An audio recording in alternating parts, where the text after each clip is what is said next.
What you call a man who wears a dress? Gorgeous. What you call a man in women's sports? The wokest. What you call a man in camouflage who goes to war and fights for everybody's freedoms overseas? Homeless. The most dangerous thing that a homeless veteran can experience is a conservative patriot who claims to love veterans. Because we have people who have never served lip-syncing to Adam Calhoun and Tom MacDonald songs. Adam Calhoun and Tom MacDonald, both people who've built music careers off the backs of veterans. Specifically using veterans to attack other groups of people, while neither Tom MacDonald or Adam Calhoun have ever served in the military.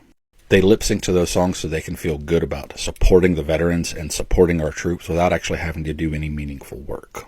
And they get their virtue-signaling personal ego high while actually causing harm to other veterans. Because that entire clip ignores the fact that trans veterans exist. Because it ignores the fact that you can simultaneously be a trans person and a homeless veteran.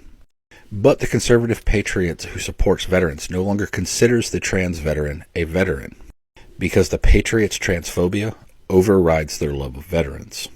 Because if they saw a homeless trans veteran, they wouldn't call them a veteran. They would call them what that song calls them, a man in a dress. Because the conservative patriot who supports veterans only loves veterans when it's the model ideal veteran who aligns with their values. And even then, when that veteran aligns perfectly with their idea of what a veteran should be, they don't actually want to do anything to help veterans.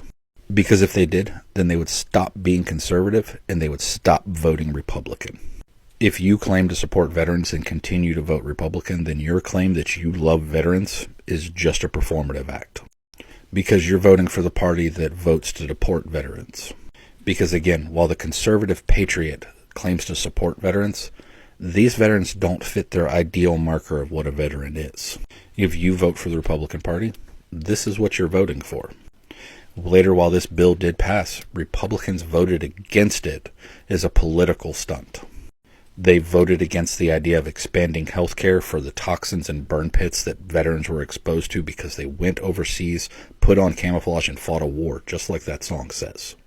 But again, it's not about supporting veterans. It's about virtue signaling that you support the veterans. Because when we bring up ways to end homelessness and house veterans, we're told we don't love America. We're called communists or socialists, like that's some sort of insult. Also, when I bring up things like helping trans people with homelessness, I'm asked why I don't love veterans. They point to my nails and say since I paint my nails and I want to help trans people, obviously I don't love veterans as much as they do, and I don't love our country. Because just like all the others, my veteran status disappears as soon as I no longer fit the mold of what they think a veteran is.